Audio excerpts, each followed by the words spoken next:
అంటే నేను ఏ విధంగా చార్ట్ చూసిన తర్వాత చిన్న చిన్న పనులు చేశాము. అంటే చాలా మంది ఇష్టం తెలుస్తుంది, బయట ఉన్న కూడా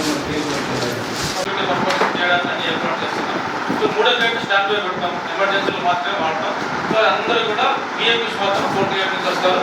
సో రిమైనింగ్ అందరూ బయటికి వెళ్ళేది మాత్రం అంతా 40 గేట్ నుంచి వెళ్ళాలి.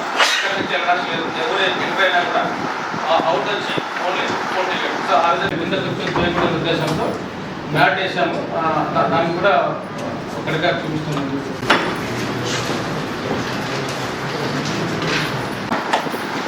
ఏ విధంగా నేను చార్ట్ తర్వాత వాళ్ళకి ఇబ్బంది అవుతుందని చార్టర్స్ ఏర్పాటు చేశాను.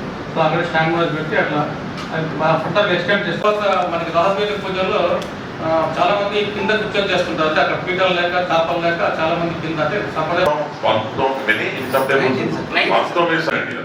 ఈ సామాన్య భక్తులు ఏంటంటే ఎందుకంటే 750 రూపాయలు మాక్సిమం పోతాయి. ఈ ఆలోచన బాగా సరే ఇది కూడా మళ్ళీ చెప్తానండి.